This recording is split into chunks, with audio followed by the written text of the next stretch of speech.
Assalamualaikum warahmatullahi wabarakatuh. Waalaikumsalam warahmatullahi wabarakatuh. Bismillah, bismillahirrahmanirrahim. La haula wala quwwata illa billah. Asyhadu an la ilaha illallah wa asyhadu anna Muhammadar Rasulullah. Allahumma sholli ala Muhammad wa ala ali Muhammad kama shallaita ala Ibrahim wa ala ali Ibrahim. Alhamdulillah jamaah MKI sekalian, hari ini Ahad 5 Januari 2025 di tahun baru, di awal minggu. Kita masih diberi kesempatan oleh Allah bertemu dalam waktu yang bahagia ini, waktu yang singkat dari sisa hidup kita yang Allah jatahkan untuk kita semua. Jamaah MKI, hari ini cukup menarik temanya, yaitu tentang Ashabul Kahfi. Ini ibarat novel ya, cerita Ashabul Kahfi itu betul-betul banyak ibrah yang bisa kita ambil. Dan alhamdulillah Ustadz kita, Ustadz Khairul Alam sudah hadir yang akan mengajak kita untuk mengambil pembelajaran dari surat Ashabul Kahfi ini. Tanpa banyak kata, kepada Ustadz saya persilakan. Mangga Ustadz Khairul Alam.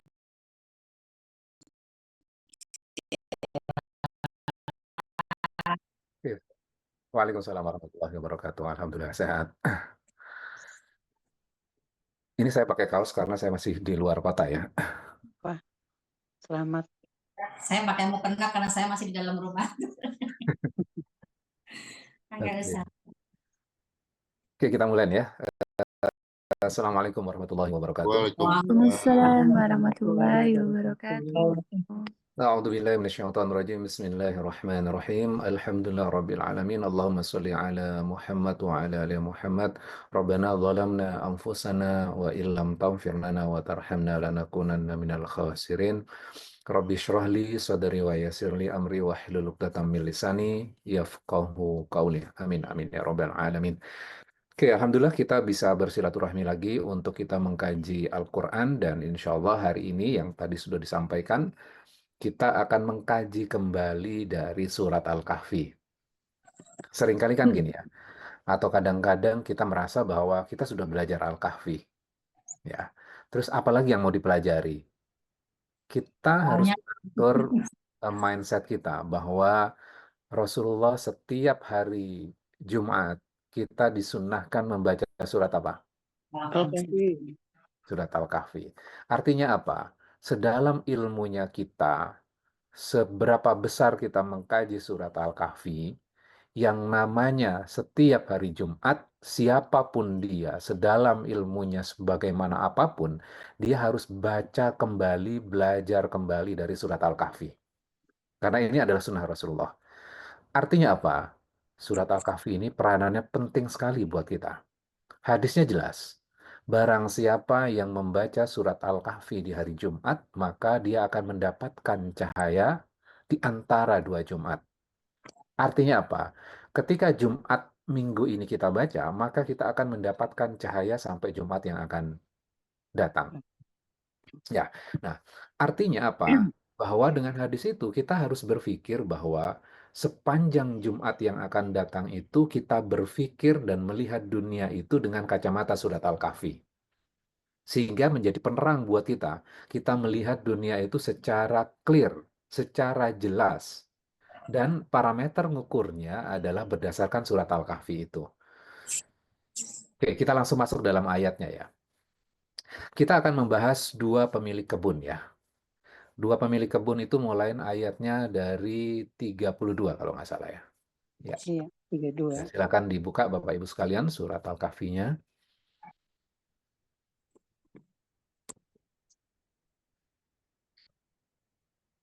Dua kisah pemilik kebun ini adalah kisah yang menarik kepada kita. Sebelum masuk dalam suratnya, saya memberikan gambaran secara struktur besar dari surat Al-Kahfi ini.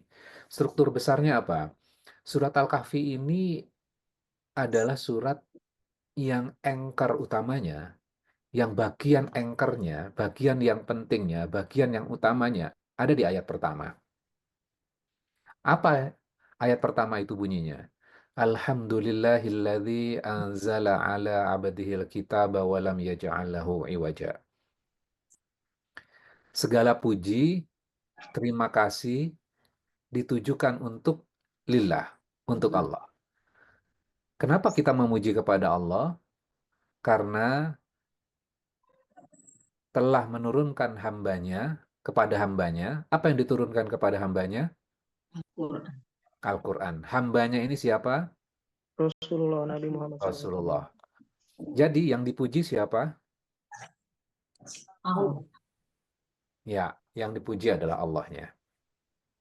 Nah, anchor-nya adalah ayat pertama ini. Kemudian di dalam surat Al-Kahfi itu ada 4 storytelling.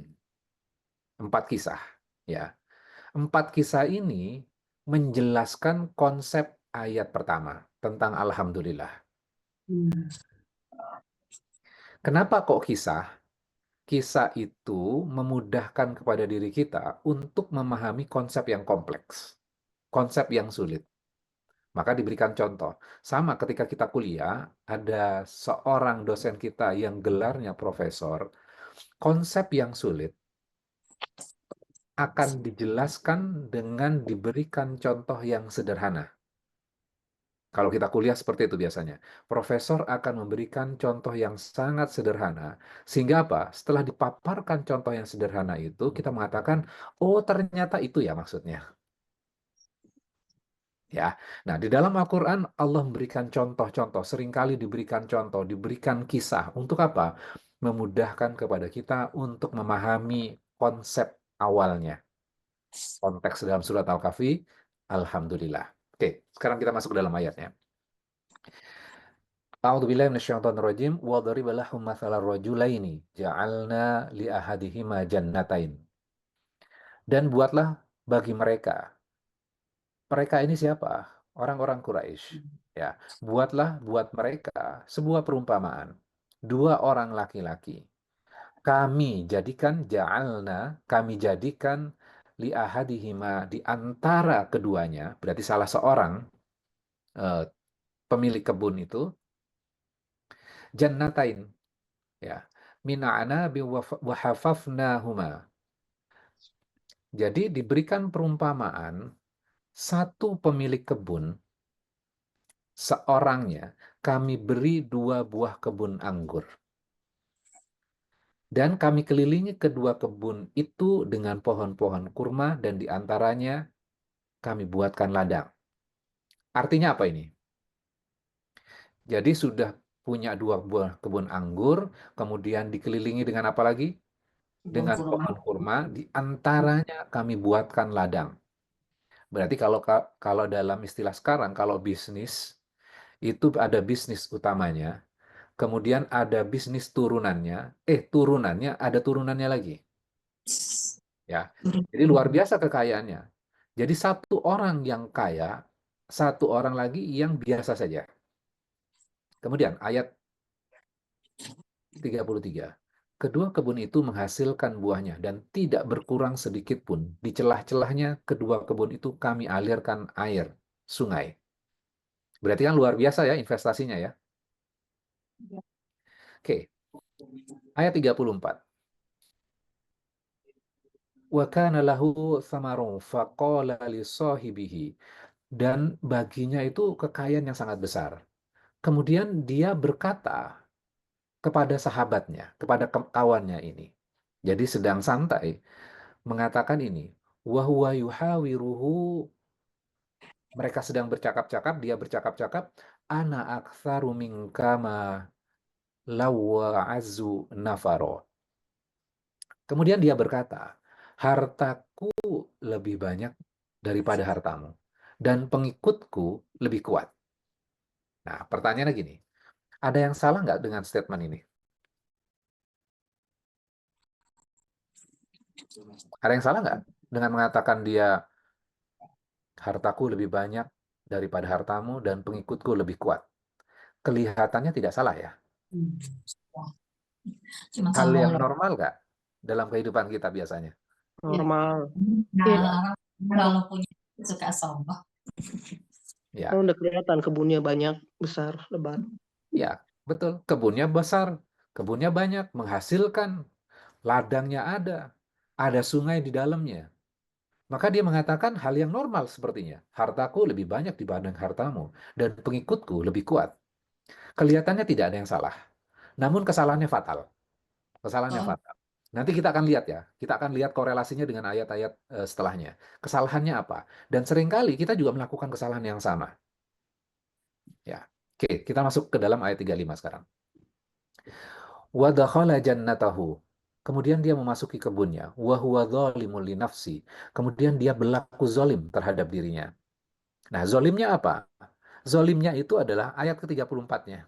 Ditambah lagi kezalimannya adalah apa yang dikatakan setelah ini. Qala ma. Kemudian dia berkata, Qala ma adhunnu atabida hadhihi abada. Dia berkata, aku kira kebun ini tidak akan binasa selama-lamanya. Familiar nggak dalam kehidupan kita yang mengatakan seperti ini? Wah, harta kita banyak dan tidak akan habis Tuhan. 7 turunan. Iya, betul. Ya Banyak. kan? Ketika orang kaya kan seperti itu biasanya. Oke, ini adalah step kedua. Setelah dia mengatakan hartaku lebih banyak dibandingkan hartamu dan pengikutku lebih kuat. Pegawaiku itu lebih hebat dibandingkan dirimu, lebih pintar dibandingkan pengikutmu. Ya. Kemudian dia mengatakan, aku kira kebun ini tidak akan binasa selama-lamanya. Ini adalah step kedua. Kemudian step ketiga, apa yang dilakukan? Wa ma adhunnu sa'ata qa'imatan wa la irrudittu ila rabbi la'ajidanna khairam minha munqalaba. Dan aku kira hari kiamat itu tidak akan datang. Biasanya orang yang kaya, karena fokus kepada kesejahteraannya, maka dia melupakan tuh tentang akhirat. Kemudian dia mengatakan, aku kira hari kiamat itu tidak akan datang. Kalau konteks pada diri kita, kalau kita ambil inspirasinya buat kehidupan kita, bisa jadi kita tidak mengatakan hal ini. Bisa jadi kita hanya tidak memikirkan kaitannya dengan akhirat, walaupun kita tidak mengatakannya. Jadi kita melupakan akhirat itu. Masuk dalam konteks ayat ini. Dan sekiranya aku dikembalikan kepada Tuhanku, berarti orang laki-laki ini masih ngakui adanya Tuhan nggak? Iya, Ya. masih. Iya. Masih.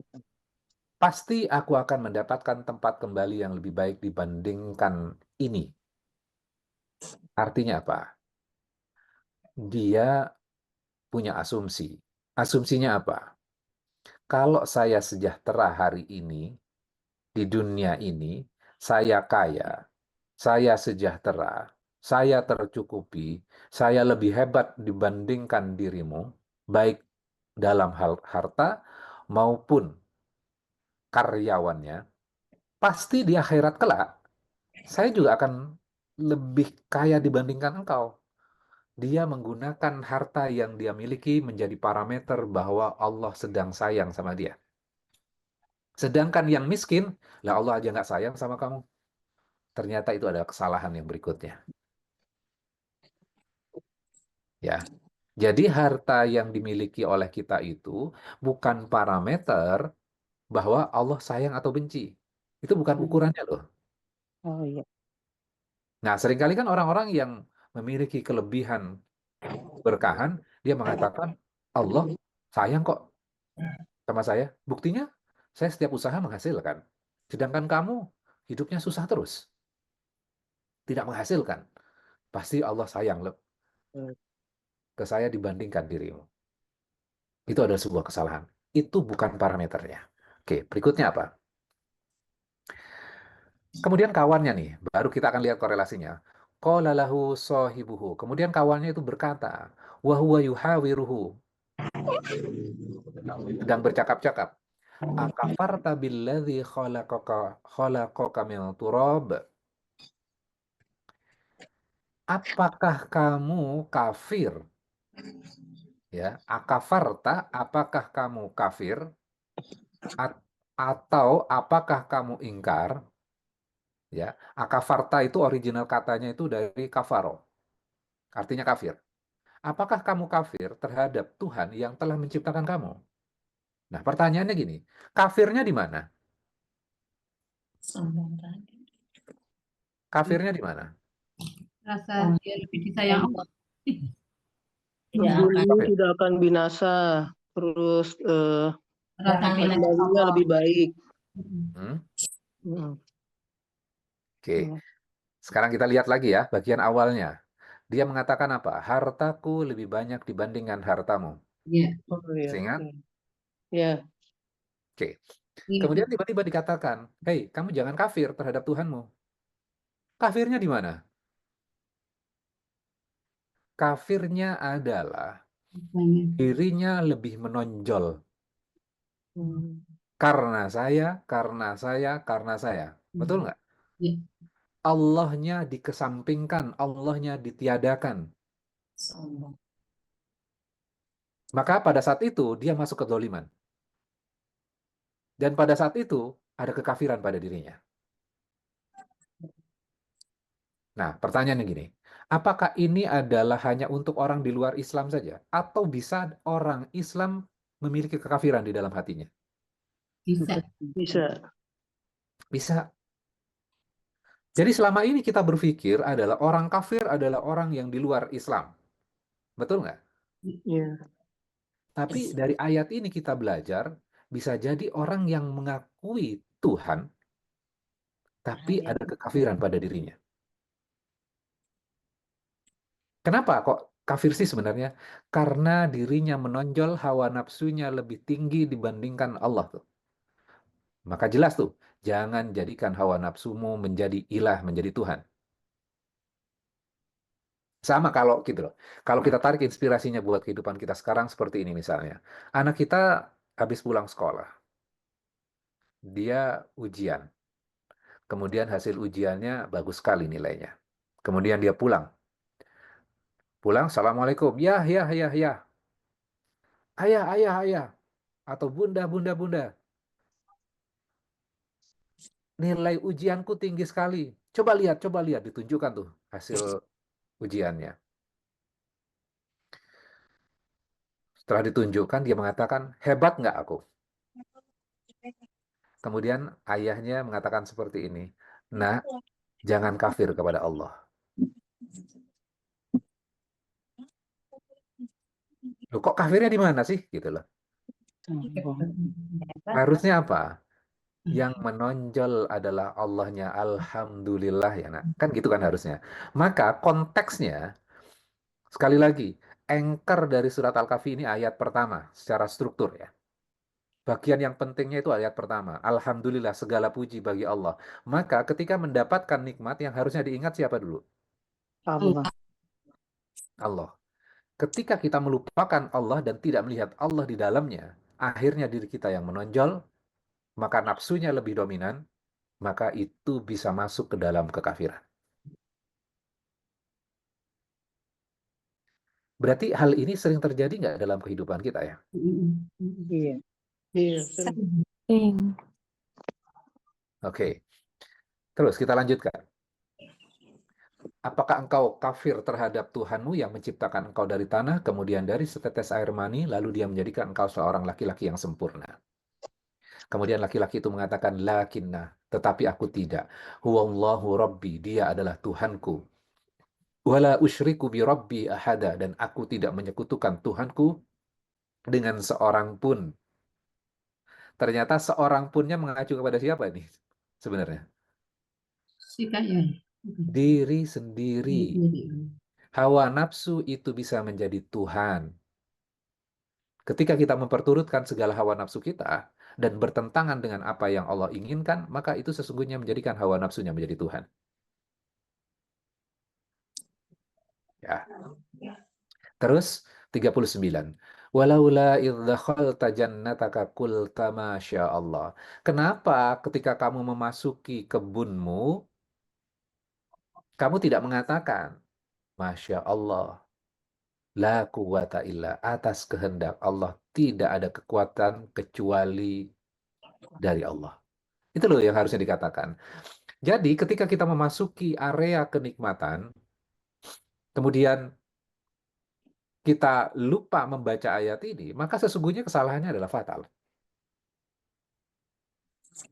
Akhirnya kita mengagungkan diri kita, tidak mengagungkan Allah. Maka harusnya kita mengucapkan apa?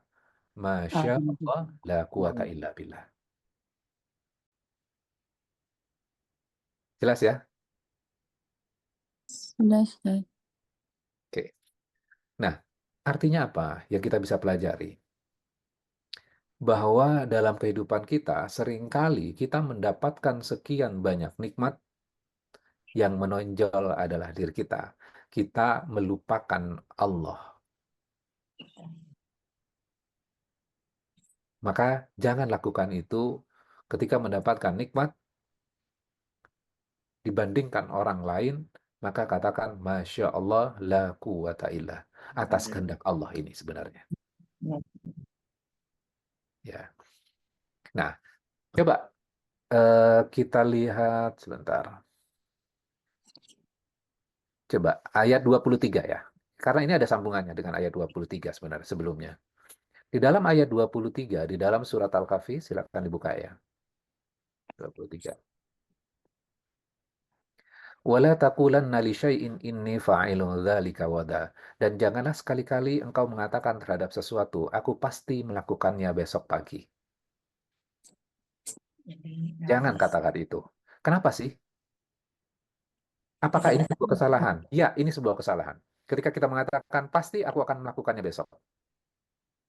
Itu adalah sebuah kesalahan dan kesalahannya fatal. Kenapa? Karena dia memastikan dia sangat percaya diri terhadap dirinya dan dia menyediakan Allah. Dia tidak berpikir tentang Allah pada saat itu. Salah. Ya. Maka harus mengatakan apa? Insya Allah. Insya Allah. Ya. Illa ayyasha Allah. Melainkan dia mengatakan insya Allah. Ayyasha Allah. Nah, seringkali ini ketinggalan ya dalam kehidupan kita, dalam sehari-hari. Kita lupa mengucapkan insya Allah dan menggaranti pasti saya akan datang. Pasti saya akan melakukan. Kan seperti itu kan biasanya dalam kehidupan kita. Maka kita harus menambahkan insya Allah. Hadirkan Allah pada rencana kita.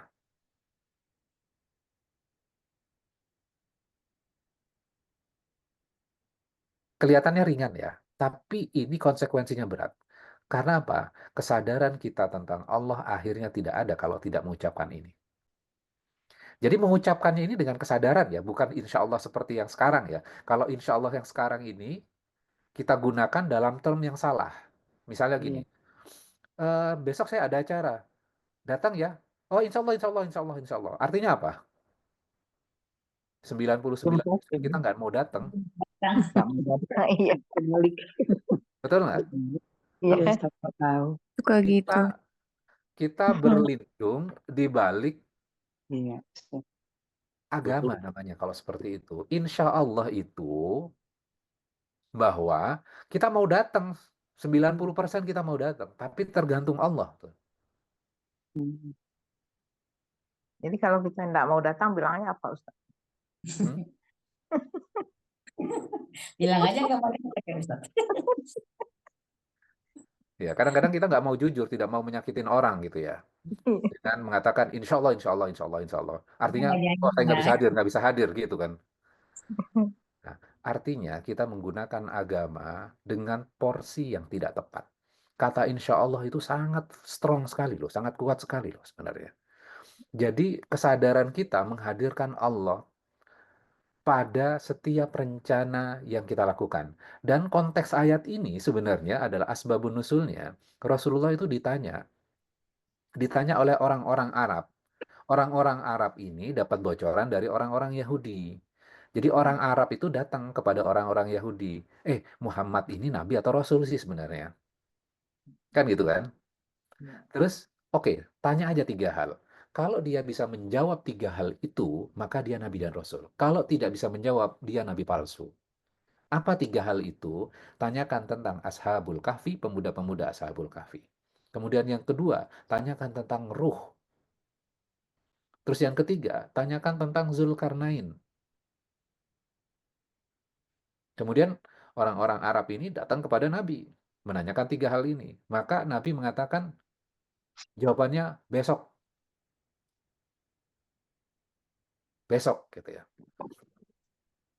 Tanpa mengucapkan insya Allah. Allah.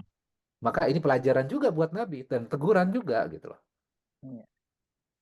Bahwa dalam keseharian seringkali kita memastikan itu. Akhirnya apa yang terjadi? Besoknya nggak turun ayat kepada Rasulullah. Turunnya setelah 15 hari kemudian. Ya, selama 15 hari apa yang terjadi ketika tidak turun ayat? Kemudian orang-orang Arab datang kepada Rasulullah. Maka Rasulullah itu dibully. Ya, Percaya. selama 15 hari itu. Mana ayatnya? Mana ayatnya? Kan gitu kan. Ayo coba jelaskan. Maka pelajarannya buat kita, jangan mengatakan, pasti saya melakukannya besok. Bukankah setiap hari Jumat, ketika sholat Jumat, khutbah, rukun khutbah, baik rukun khutbah pertama maupun yang kedua, nasihatnya apa? Takwa. Betul nggak? Takwa itu apa? Takwa itu apa? Kesadaran. Kesadaran tentang Allah. Maka dalam keseharian, kalau kita baca surat Al-Kahfi ini, kadang-kadang seringkali ketika kita belajar Quran, mana sih amalannya, berapa banyak sih yang harus saya baca, apa bacaannya, kan gitu kan? Balik lagi, kalau kita melihat Quran, maka yang diubah adalah mindsetnya dulu, pola berpikirnya dulu. Kalau kita kan langsung pengen amalannya apa, ya. Iya. Mindsetnya dulu dirubah. Oh, ternyata ketika kita sudah mengusahakan sesuatu karena hasil upaya kita, kan pemilik kebun ini pasti dia sudah berusaha dong. Dia sudah Iya. menjadi pemimpin, leader, menjadi CEO dalam perusahaannya dia kan. Kemudian dia memberikan direction kepada anak buahnya. Siram ini, atur ini, sirami dengan ini, atur jaraknya, kan gitu kan. Iya. Strateginya seperti ini. Ketika hasil usaha dia menghasilkan, seringkali yang muncul adalah dirinya saja. Dan dia melupakan Allah. Maka akhirnya keluarlah kata-kata, hartaku lebih banyak dibandingkan hartamu, dan pengikutku lebih kuat. Hei, jangan kafir kepada Allah. Jangan ingkar kepada Allah. Harusnya mengatakan apa? Masya Allah. Masya Allah. Wa ta'ala. Berarti penting sekali ya surat Al-Kahfi ini ya, Ya, buat Ustaz. kehidupan kita. Iya. Oke. Kemudian kalau kita lupa mengucapkan Masya Allah, apa yang harusnya kita lakukan? Baca ayat 40 sekarang, kita lanjutkan. Fa'asa rabbi ayyu'tiyani khairam min jannatika wa yursila 'alaiha husbanan minas sama'i fatusbiha su'idan zalaqa. Mudah-mudahan sebentar. Ayat 40.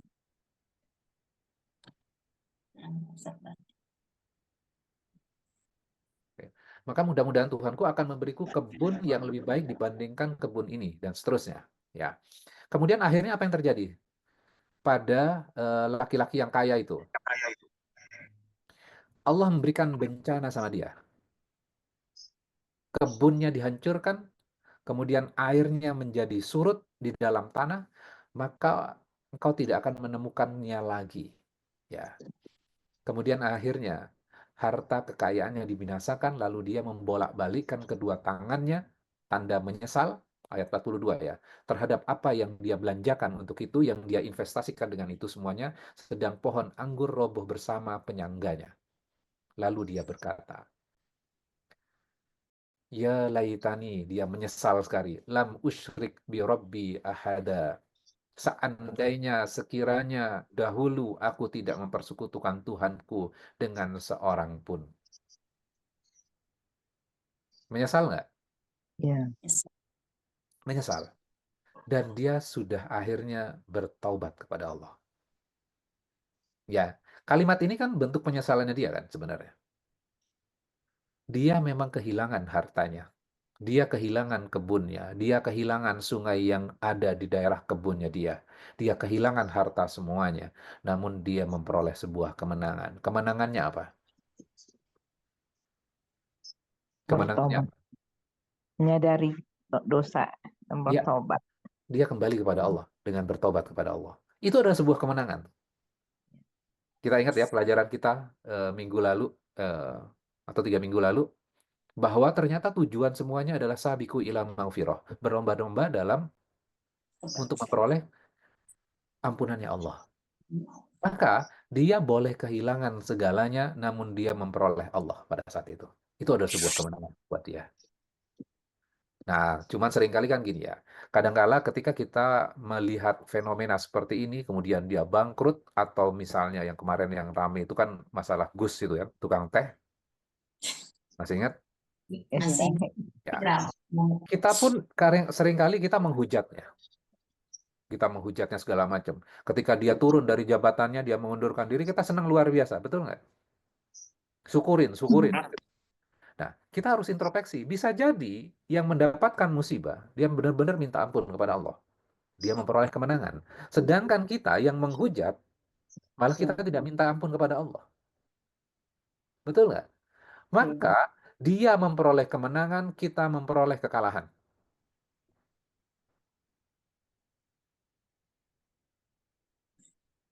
Jadi yang kita harus kejar apa? Kita minta ampun kepada Allah. Itu poin utamanya tuh. Oke. Akhirnya dia menyesal. Kemudian ayat 43, dan tidak ada lagi baginya segolongan pun yang dapat menolongnya selain Allah, dan dia pun tidak akan bisa membela dirinya sendiri. Nah, ini kan mulai jelas ya. Dia pun tidak dapat membela dirinya sendiri. Tadinya kan dia menonjolkan dirinya kan. Iya, Oh, prestasi ini karena saya, dirinya sudah tidak bisa menolong dirinya sendiri. Yang bisa menolong siapa? Allah. Hanya Allah. Artinya kesadaran tentang Allah ini harus kita bangun setiap saat. Kalau sholat mungkin kita ingat terhadap Allah. Atau kadang-kadang ketika sholat pun ingat sama Allahnya juga enggak kan. Bacaan. Katakanlah kita berasumsi. Ketika sholat kita ingat tentang Allah. Namun ketika di luar sholat, Al-Kahfi ini mengingatkan pada diri kita. Ya, bahwa ingat kepada Allah itu juga di luar sholat. Termasuk ibadah enggak ketika kita mengatakan Masya Allah? Iya. Ibadah. Iya. Ibadah. Seringkali kita berpikir bahwa ibadah itu hanya di masjid saja. Tapi ketika misalnya kita berusaha di kantor, itu bukan ibadah. Ketika kita ingat Allah, ketika kita melakukan aktivitas kita, itu adalah bagian dari ibadah kita. Ya. Terus ayat 44, di sana pertolongan itu hanya dari Allah yang Maha Besar, Dia pemberi pahala terbaik dan balasan rezeki. Oke, kemudian ayat 45, ini penting nih. Wadribelahum mathal hayatid dunya. Buatlah buat mereka itu sebuah perumpamaan kehidupan dunia. Kama'i, seperti air hujan. Anzalnahu, kami menurunkannya minas sama, dari langit. Fahtalato, kemudian dia bercampur bihi dengannya, dengan tanah. Nabatuhu, kemudian dia menjadi bercampur dengannya, kemudian dengan tumbuh-tumbuhan di bumi. Fa'asbaha hashimal, kemudian dia menjadi kering. Dan tadruhur riyah, dan angin menerbangkannya. Indah nggak nih gambarannya nih? Dan juga menggambarkan kehidupan yang begitu singkat tuh. Air Iya. keberkahan diturunkan dari langit, bercampur dengan apa yang ada di dalam tanah, kemudian tumbuh-tumbuhan itu tumbuh. Kita berpikir akan menghasilkan apa-apa dan segala macam kan? Iya. Tumbuhan itu akan menghasilkan buah, menghijau dan segala macam. Tapi Allah memberikan gambaran apa? Lama akan Kering. lama akan Kering. mati. Artinya apa? Hidup itu temponya hanya sebentar dan pasti akan kering tuh. Iya. Kalau kita lihat surat Al-Hadid, fatarahu musfarro. Kemudian kamu melihat akan menguning. Ya. Jadi kehidupan itu akan menguning. Yang dulunya muda, sekarang udah mulai keriput kan? Sudah tua. Iya. Ya. Yang dulunya dianggap penting, sekarang Sekarang dianggap nggak penting kan? Betul nggak? Iya, Ya. betul. Yang dulu didengerin, sekarang sudah tidak didengerin lagi. Yang dulu rumahnya mewah, setelah 20 tahun kemudian, sudah bocor-bocor semua. Iya. Yang bagus segala macam kendaraannya yang dulu mewah 20 tahun lalu, sekarang sudah menguning, sudah kering. Betul, seperti itu ya, kehidupan itu. Iya, Ustaz. Iya, begitu singkatnya, kita nggak akan kerasa kehidupan kita sekarang. Kok tiba-tiba anak saya sudah besar? Kok tiba-tiba saya sudah tua? Kok tiba-tiba sekarang sudah sering masuk angin? Dulu nggak apa-apa loh, naik motor segala macam nggak apa-apa. Sekarang kok sudah sering masuk angin? Allah memberikan gambaran itu dengan sangat indah bahwa kehidupan itu seperti baru kemarin hujan, tumbuh, sekarang pohonnya udah kering. Itulah kehidupan kita. Ya. Nah, kemudian kesimpulannya, ayat 46 nih. Apa kesimpulannya? Al-maluna wal banuna zinatul hayatid dunya. Kesimpulannya adalah harta dan anak-anak itu dalam kehidupan dunia itu hanya sekedar zina. Zina itu apa? Senangan. Perhiasan, sesuatu yang indah, sesuatu yang kita poles-poles supaya indah, itu adalah zina. Jadi harta dan anak-anak itu hanya zina. Hanya perhiasan saja. Namanya perhiasan bisa jadi tolak ukur kehidupan nggak? Iya. Bisa Tidak. digunakan alat ukur untuk mengukur sukses atau tidak nggak? Tidak. Tidak. Ya. Nah, kemudian kita lanjutkan. Wal baqiyatus sholihat. Dan akan tetapi amal soleh khairun inda rabbika, di sisi Tuhanmu, thawaban wa khairun amala. Pahalanya lebih baik dan memiliki sebuah harapan. Ya. Nah, sekarang kita analisis ayat ini. Kalau misalnya saya pakai kacamata ini ya. Ya, saya menggunakan pakai kacamata. Nah, lensanya pasti sesuai dengan mata saya, betul nggak? Kalau saya menggunakan kacamata orang lain, saya tidak akan bisa melihat secara jelas, betul? Iya. Iya. Sekarang, kalau orang itu punya jabatan mentereng di sebuah perusahaan, ya, entah dia jadi manajer, entah dia jadi GM, General Manager, entah dia jadi VP, atau jadi direktur, sukses nggak dia? Kasat kata sukses, tapi Sukses nggak? Iya. Sukses. Iya. Sukses. Mata.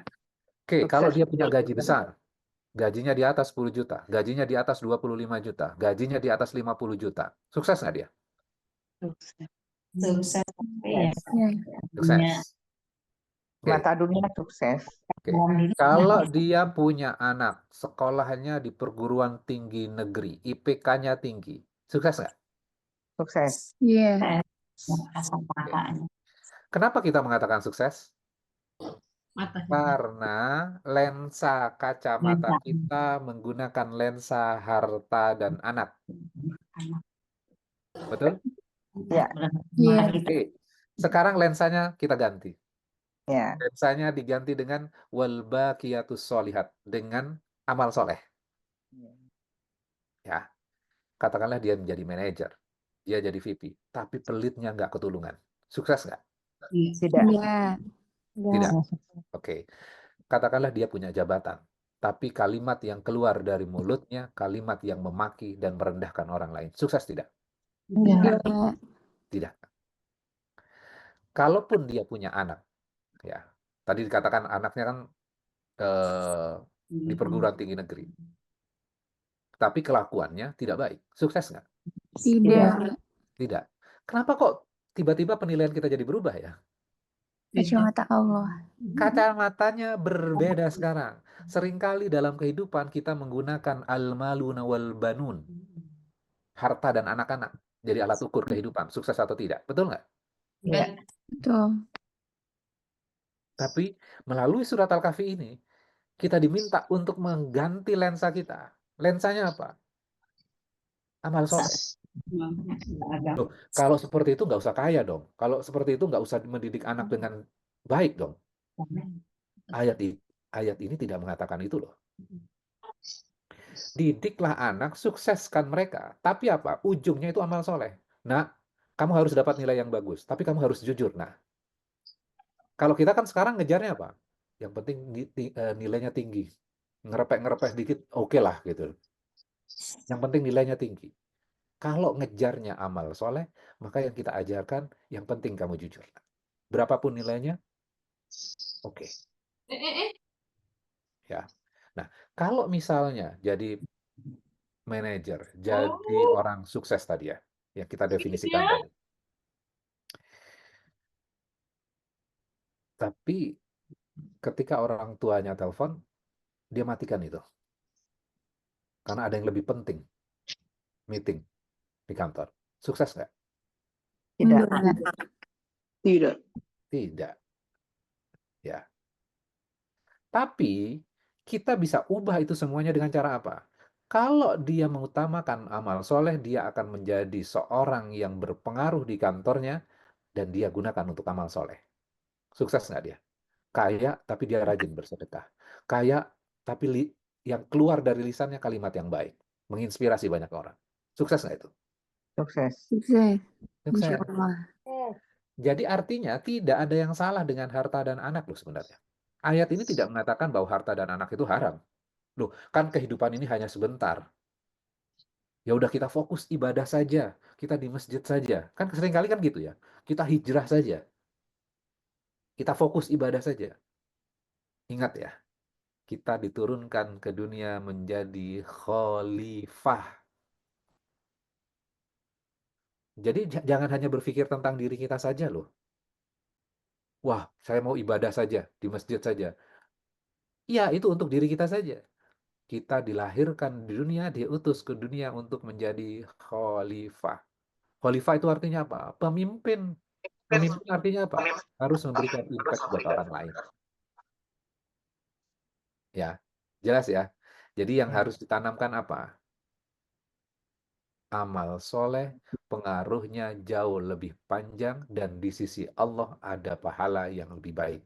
Dan bisa menjadi sebuah harapan buat kita. Mumpung masih hidup nih sekarang. Ya, kita harus menambah amal soleh kita. Jadi apapun dikonversi menjadi amal soleh. Oke, balik lagi ya. Apa kesimpulan kita dari dua pemilik kebun ini? Dengan korelasinya dengan ayat pertama. Ayat pertama berbunyi, Alhamdulillah, segala puji untuk Allah. Ya. Kemudian kita dikisahkan dua pemilik kebun. Dua pemilik kebun ini lupa terhadap Allahnya. Ketika dia sudah berusaha dan menghasilkan, seringkali ketika ada peran diri kita terhadap sesuatu, yang menonjol adalah dirinya dan dia melupakan Allah. Maka pada saat itu, kekafiran bisa masuk dalam dirinya. Karena itu syirik sebenarnya. Menyekutukan Allah dengan dirinya sendiri. Hawa nafsunya sudah menjadi ilah pada saat itu. Jadi bahasa sederhananya, ketika anak kita datang kepada kita, ya, nilai saya bagus nih. Pinter nggak aku? Keren nggak aku? Nah, jangan kafir kepada Allah. Harusnya apa? Mengatakan apa? Masya Allah. La quwwata illa billah. Atas kehendak Allah itu, nak. Kamu jadi pintar. Kamu mendapatkan nilai yang bagus. Itu atas kehendak Allah. Dengan ikhtiarmu itu. Seringkali kita lupa kepada Allahnya. Pesannya seperti itu kira-kira. Mudah-mudahan bermanfaat. Silakan kalau misalnya ada pertanyaan. Terima kasih. Jamaah sekalian, mungkin nanti ada yang bertanya. Mungkin ada yang sebelum kita buka pertanyaan. Izin bertanya boleh Ustaz? Ya, silakan. Saya penasaran dengan ayat yang 41 ketika yang biasa-biasa aja kan berdoa ya Ustaz di situ ya. Kemudian apa namanya di dalam doanya kan Misal tidak dengar amin. Amin. Saya seolah-olah ke sana. doanya itu dia Nih. apa ya? Dalam tanda kutip ya bisa dirikan mudah-mudahan Tuhanku memberikan kebun yang lebih baik dari kebunmu dan mengirimkan petir dari langit ke kebunmu gitu seolah-olah menzolimi yang si kaya ya Ustadz. Itu saya masih belum paham soal di ayat 40 itu. Itu Ustaz, itu aja. Mengapa dia mendoakan seperti itu seolah-olah kan gitu ya? Apakah kita boleh mendoakan yang dalam kacamata saya buruk gitu ya? Kan Ya. seharusnya mendoakan yang lebih baik gitu. Ya, itu aja Ustaz. Saya penasaran di ayat yang 40 itu. Dari ketika sejak baca Al-Kahfi pertama kali kok saya penasaran mengapa dia mendoakan seperti itu gitu. Ustaz. Hmm. Asik. Oke. Berikan kepadaku. Ya, pertanyaannya kritis tuh. Pertanyaan kritis. Kok bisa ya dia mendoakan sesuatu yang kita nanggapnya adalah kesannya itu buruk? Ya, mendoakan keburukan kan buat orang yang kaya ini. Tapi kalau kita lihat ya, secara garis besarnya, eh, dia sebenarnya sayang terhadap temannya. Betul nggak? Oh iya, iya. Ya. Dan akhirnya di ending ceritanya, temannya sadar nggak akhirnya? Sadar. Sudah. Makanya kan dia mengingatkan, kenapa engkau tidak mengatakan Masya Allah la quwata illa billah sih? Kalau sekiranya engkau anggap hartaku lebih sedikit dibandingkan hartamu. Kan gitu kan? Ya. Artinya apa? Ada dakwah di dalamnya tuh. Ya. Hmm. Dia sayang terhadap temannya. Dia mengingatkan. Ya, nggak langsung masuk ke dalam, wah habiskan saja ya Allah. Artinya apa? Harta kekayaan yang dia miliki membuat dia lupa terhadap Allah. Betul nggak? Ya. Kalau kita melihat dari kacamata ayat 46, itu adalah sebuah kerugian atau sebuah keuntungan sebenarnya. Dengan harta banyak tadi. Itu musibah kan sebenarnya buat dia. Ya. Sedangkan kita melihatnya adalah, wah itu sebenarnya anugerah. Iya. Ya. Kemudian akhirnya setelah Allah meniadakan hartanya, dia mendapatkan harta yang luar biasa nggak sebenarnya? Iya. Ya, dia memperoleh Allah tuh. Jadi ada peran juga tuh dari temannya itu yang mendoakan dan akhirnya menyadarkan. Jadi apa yang kita bisa pelajari? Doa itu adalah untuk kebaikan. Ya, kebaikan yang utama adalah orang kembali kepada Allah. Ya, kisah itu dipaparkan kepada kita untuk kita bisa mendapatkan gambaran utuhnya kan sebenarnya. Dan endingnya orang itu kembali kepada Allah yang kafir tadi. Ya. Makanya kalau kita lihat terjemahan ya di bagian awal, dua pemilik kebun. Ya, awalnya kan pemilik kebun yang kaya itu ada tanda kurungnya, kafir, betul nggak? Ya. Betul. Kok tiba-tiba kafir ya? Nah, dalam kurung kafir itu tidak ada di dalam terjemahan Qur'annya. Itu nggak ada. Kalau kita baca terjemahan dalam kurung, ada dalam kurung artinya itu adalah penafsiran dari penterjemah. Ya, tapi kita udah paham ya sekarang ya. Kenapa kok ada kafir di situ? Iya, ya. Ya, kira-kira gitu. Ya, itu kan Ustaz Jazakallah. Ya. Jadi bukan jadi alasan untuk kita mendoakan orang lain keburukan ya. Oke. Ya, silakan kalau masih ada pertanyaan.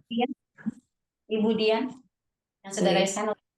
Ya, terima kasih Bu Darmi.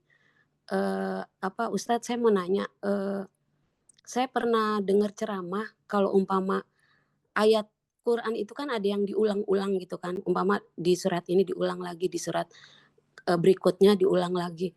Itu Ustadz saya itu menerangkan kalau umpama berarti penjelasannya itu umpama sama menggugurkan yang ayat yang lebih awal gitu, surat yang lebih awal. Apakah itu benar Ustadz? Itu aja.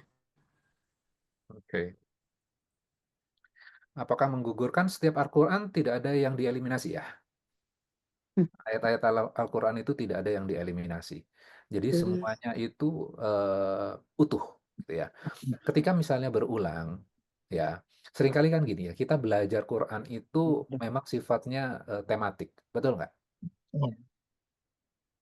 Berulang-ulang. Berulang. Ya. Apa namanya tematik? Tematik itu artinya apa? Mengambil sebuah sabar, misalnya temanya sabar, kemudian diambil beberapa ayat. Itu adalah penafsiran, model penafsiran ada yang seperti ini, ya. Dan kita terbiasa dengan ini. Namun ada juga yang kita belajar secara berurutan. Ya, secara berurutan. Maka ketika kita belajar berurutan, ayat yang berulang itu sebenarnya ada konteks dengan bagian ayat-ayat sebelumnya. Ya. Kalau saya percaya bahwa di dalam Al-Quran itu ayatnya berlaku. Berlaku. Ya. Bahwa ada yang meyakini dibatalkan dengan ayat setelahnya, ada yang memahami seperti itu juga. Gitu ya. Kalau saya lebih memahaminya adalah setiap bagian Al-Quran itu ada konteksnya. Kayak kata kafir ya yang kita pelajari di dalam ayat ini. Kafir itu ada konteksnya nggak? Di dalam dua pemilik kebun. Ada konteks nggak? Ada. Kafarta. Ada. Nah, seringkali kata kafir kita pelajari itu orang yang di luar Islam. Betul nggak?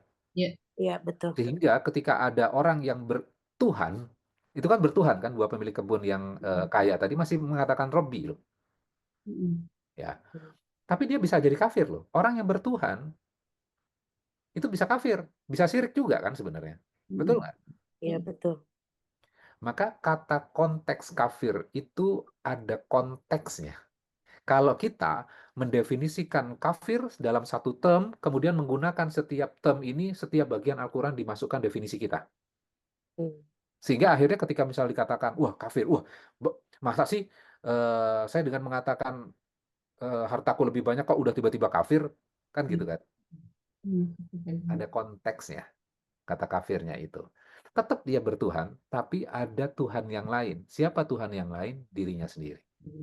Berarti kan udah syirik kan itu? Iya. Udah syirik. Berarti lebih lengkapnya mungkin untuk menjelaskan lebih detail gitu ya Ustadz ya. Ya. Umpama ayat sebelumnya itu cuma menjelaskan sedikit, tapi di ayat berikutnya lagi diulang tapi penjelasannya lebih detail gitu. Atau untuk melengkapi gitu. Ya. Ada yang berulang untuk memberikan sebuah penekanan. Ada yang sebenarnya menjelaskan konteks. Kayak misalnya surat Al-Kahfi. Ya, kisah Musa yang bertemu dengan Khidir ada di banyak surat nggak? Tidak. Tidak banyak. Enggak. Atau mungkin nggak ada ya? Iya, surat Al-Kahfi aja. Tapi kisah Musa yang waktu kecil, yang dengan Fir'aun berulang-ulang nggak? Ya, berulang-ulang. Nah, maka harus dilihat dalam surat itu konteksnya apa dulu. Jadi kisahnya Nabi Musa bisa jadi konteksnya menjelaskan sesuatu. Misalnya, ambil contoh surat yang la in syakartum la azidannakum wa la in kafartum inna adzabi lasyadid. Masih ingat nggak surat Ibrahim ayat ke-7? Ibrahim. Iya. Itu kan kaitannya jika engkau bersyukur, maka aku akan tambah nikmatku. Kalau kamu kufur, sesungguhnya azabku sangat pedih. Nah, konteksnya apa dulu ayat itu? Konteksnya itu kisah siapa? Konteksnya ada di ayat ke-6. Nabi Musa itu berpidato, berkhutbah kepada kaumnya. Khutbahnya apa? Khutbahnya ayat ke-6. Ya, silakan aja buka surat Ibrahim ayat ke-6 tuh. Saya buka juga. Surat Ibrahim itu surat ke-7.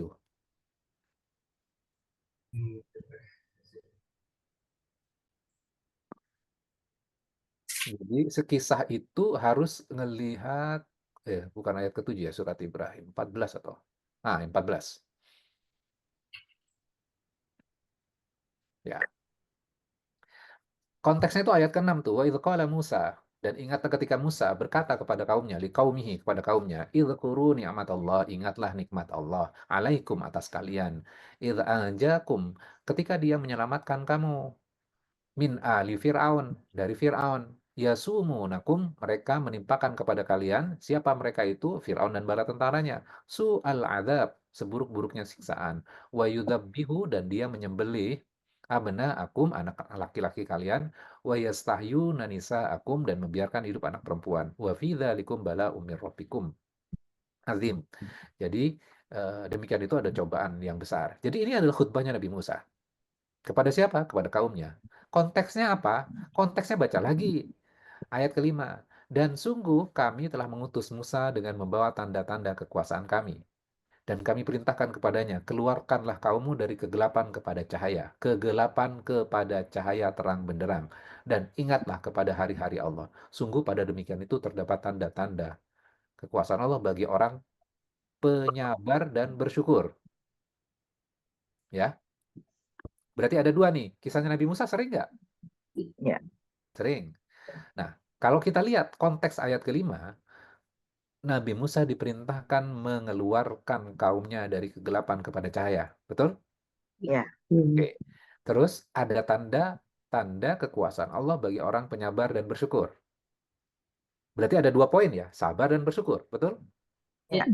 Tuh. Kemudian ketika berpidato, berkhutbah kepada kaumnya, setelah Nabi Musa menyelamatkan Bani Israel, itu kan ada konteks. Di dalam ayat ini nggak dibahas. Tapi konteksnya itu.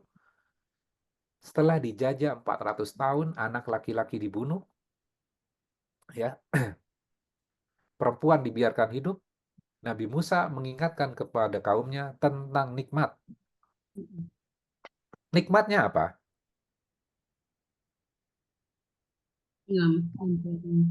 Menyelamatkan.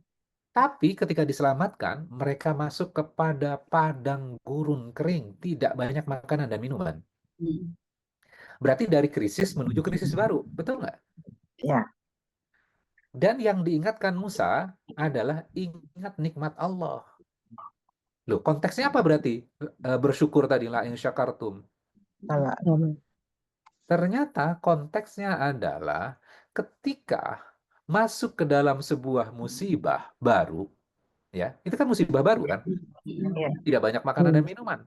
Dan terik matahari itu langsung pada diri mereka. Ketika musibah, nasihatnya bersyukur. Masih ingat nggak pelajaran itu? Loh, kok bisa bersyukur sih? Karena bersyukur itu artinya ingat nikmat kan? Ya. Seringkali ketika kita mendapatkan musibah, nikmatnya jadi hilang semuanya. Betul nggak? Kok saya gini, kok saya gini, kok. Padahal kita mendapatkan nikmat. Maka Nabi Musa pidatonya adalah mengingatkan tentang nikmat itu. Kamu harus ingat nikmatnya Allah. Kalau kamu ingatnya Allah, berarti kan konteksnya tadi bersyukur, betul? Ya. Kalau minimal kita ingat satu nikmat, pasti berikutnya akan gampang buat diri kita bersabarnya. Betul nggak? Ya. Kalau nggak ingat nikmat, nggak mungkin bersyukur. Artinya akan sulit untuk bersabar. Ya. Nah, artinya apa? Kisah di dalam tadi yang saya berikan contoh, kisah Musa, kan cuma diambil bagian kecil, betul nggak? Ya. Tapi stressingnya itu berbeda. Di surat Al-A'raf nanti beda lagi stressingnya. Kelihatannya kok berulang ya, tapi bab yang dikajinya berbeda. Ada memberikan penekanan value yang berbeda.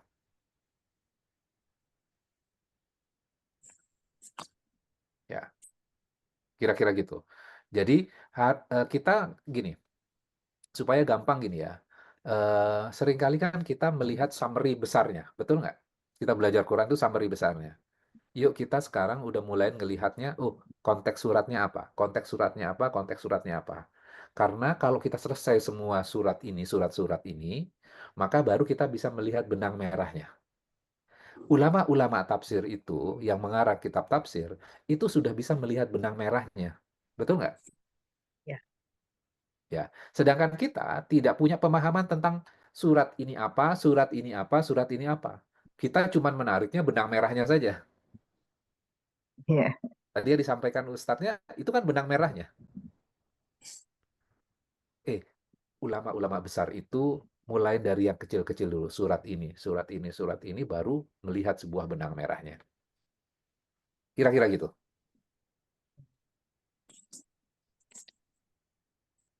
Mudah-mudahan bisa menjawab ya. Oke. Silakan Teh Nadia yang sudah raiskan Ustaz. Iya. Makasih Bude. Assalamualaikum warahmatullahi wabarakatuh. Assalamualaikum warahmatullahi wabarakatuh.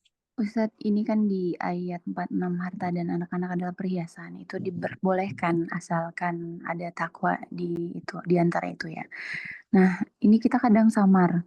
Misalnya ada ibu-ibu yang ingin beli mukena mahal, mewah gitu karena alasan ingin mempersembahkan yang terbaik ketika ibadah untuk Allah gitu. Nah, itu sebenarnya diperbolehkan atau enggak? Dan misalnya lagi karena anak itu adalah titipan, kita kasih yang bagus deh, yang terbaik deh gitu untuk anak-anak karena ada gitu. Nah, itu gimana Ustadz? Pandangan Ustadz? misalnya infak sudah, sedekah sudah gitu. Makasih Ustaz. Oke. Tadi kalau kita lihat pelajaran dua pemilik kebun kan dia menyesal apa yang sudah kami belanjakan. Betul nggak ada kalimat itunya? Iya Ustaz. Belanjakan itu fokusnya apa sih sebenarnya? Untuk menghasilkan lebih dan lebih lagi. Ya. Iya. Tidak ada orientasinya kepada Allah. Betul? Iya. Artinya lawannya apa? Yang kita keluarkan orientasinya kepada Allah. Iya. Itu kan lawannya kan? Iya. Ya. Nah, ketika orientasinya kepada Allah, maka itu menjadi amal. Ya. Ya, apapun bisa terhadap anak, bisa terhadap sedekah kita, ya apapun yang kita keluarkan itu bisa menjadi amal semuanya. Kalau orientasinya apa? Mindsetnya itu terhadap Allahnya, membangun kesadaran terhadap Allah.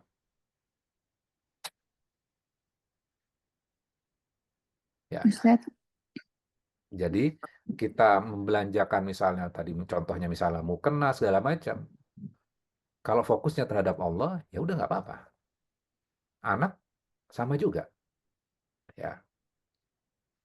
Tapi jangan ada unsur yang berlebih-lebihannya itu. Jadi setiap yang kita berikan itu harus punya value. Punya value. Ya. Jadi bukan berarti bahwa wah udah nggak usah harta, nggak usah anak deh. Ya udah sedekahin semuanya. Ya. Seringkali kan gini ya. Kita itu belajar Islam seringkali juga Ustadz kita, guru kita memberikan contoh yang ekstrim yang sangat tinggi. Misalnya kayak siapa ya? Sahabat yang menyedekahkan semua hartanya itu siapa? Abu Bakar Abu Bakar.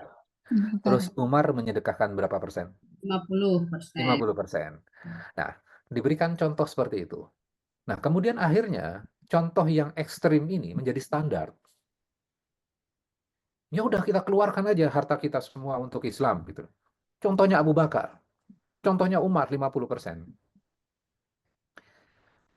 Sahabat itu di dalam Al-Quran tidak menjadi standar loh. Kita memberikan contoh ekstrim tinggi dan ini menjadikan standar. Akhirnya apa? Kita merasa kesulitan. Wah, kita belum seperti Umar. Akhirnya kita merasa tidak sebaik mereka. Dan akhirnya kita berputus asa loh. Ada juga sahabat yang tidak punya apa-apa loh. Nah, kadang-kadang kan kita belajar sirah, kalau kita tidak punya konteks Qur'annya, kadang-kadang kita bisa misleading. Kita bisa jadi misleading. Iya. Karena di situ kan value-nya kan tergantung yang menceritakan, betul nggak? Betul Ustaz. Kalau di dalam Al-Quran, Allah memberikan contoh dua pemilik kebun, value-nya ujungnya kan dikasih kesimpulan, betul nggak? Ternyata amal soleh. Oh, berarti ingat sama Allahnya. Itu loh konteksnya. Jadi harus ada konteksnya. Jadi tidak memberikan standar yang terlalu tinggi sehingga membuat orang berputus asa untuk melakukan amal. Orang yang biasa saja, orang yang miskin, ya, orang yang miskin, sahabat juga dulu ada yang miskin kok. Oh, berarti mereka nggak bisa beramal dong? Bisa beramal. Jelas hadisnya populer tuh. Loh, mereka bisa bersedekah, mereka punya harta bisa bersedekah. Kalau sholat, mereka sholat. Saya juga sholat. Puasa, mereka puasa. Saya juga bisa puasa. Nggak ada yang pembedanya. Mereka punya harta, saya nggak punya. Kamu bisa berzikir. Sama dengan pahalanya dengan bersedekah. Wah, mereka bisa umroh tuh berulang-ulang. Saya nggak punya. Gimana saya amalnya sama dengan mereka? Lu kan dikasih amalan sama Rasulullah. Sholat subuh di masjid, berzikir sampai waktu syuruk. Setelah syuruk terbit matahari, 15 menit kemudian, baru sholat sunnah 2 rakaat. Pahalanya sama, sempurna seperti umroh. Tapi dasarnya kita malas aja gitu loh. Kita membandingkan sesuatu yang tidak kita miliki. Padahal ada yang kita bisa lakukan. Ya.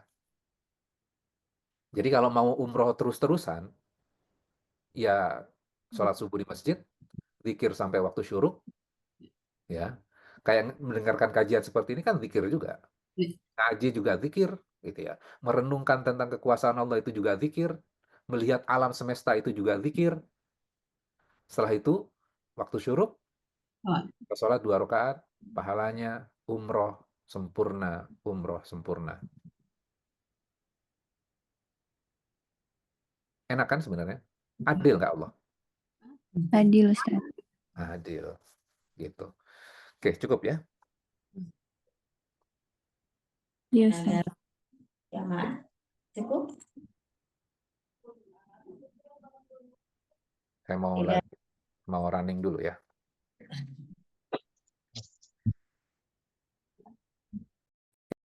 Oke, cukup ya. Mudah-mudahan bermanfaat buat Bapak Ibu sekalian. Sekali lagi, baca kembali surat Al-Kahfinya. Jadi nggak cukup hanya mendengarkan penjelasan saya. Bapak Ibu sekalian harus punya koneksi langsung dengan Al-Qur'annya. Itu yang sebenarnya yang kita pengen bangun, ya. Jadi bagaimana kita membangun koneksi kita langsung kepada Allah.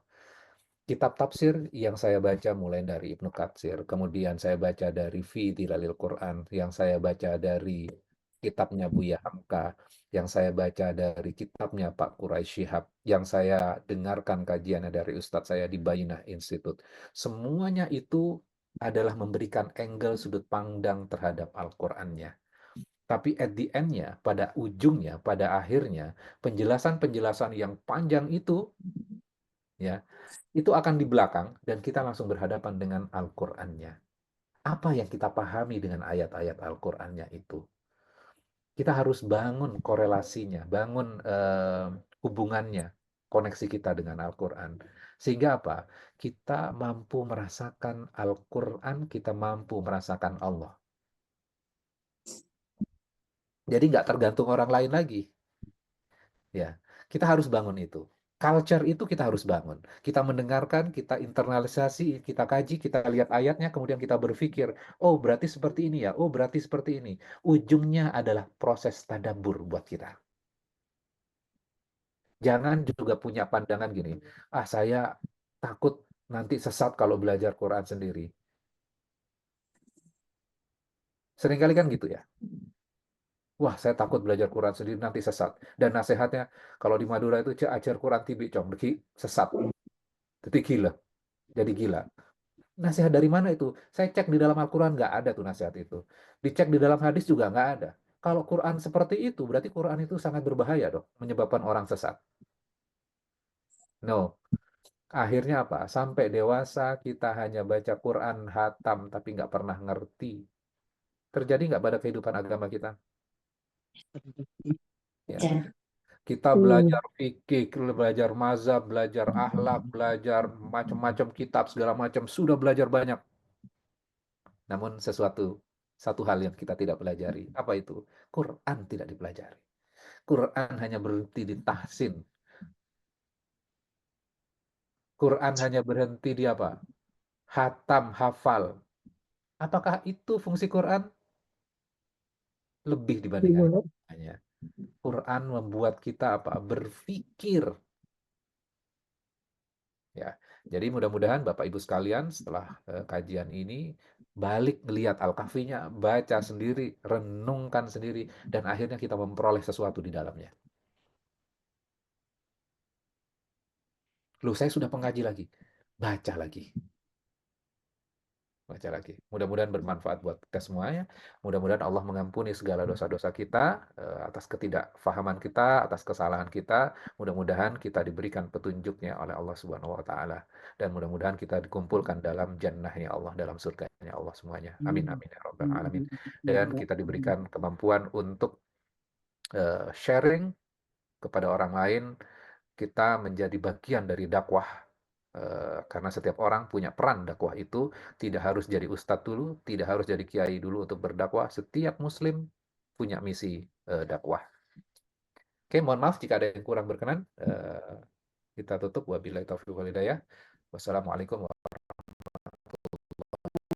Waalaikumsalam warahmatullahi wabarakatuh. Enjoy endingnya Pak Ustaz. Yang kita hari ini. Sebelum kita tutup, mungkin ada komersial yang mau running, silakan Pak Admin. Ya, kita tutup dengan doa kafaratul majelis dulu ya. Subhanallah wa bihamdika asyhadu an la ilaha illa anta astaghfiruka wa atubu ilaik. Terima kasih Ustaz. Ya. Hemat Himalayan salt berasal dari batu gunung yang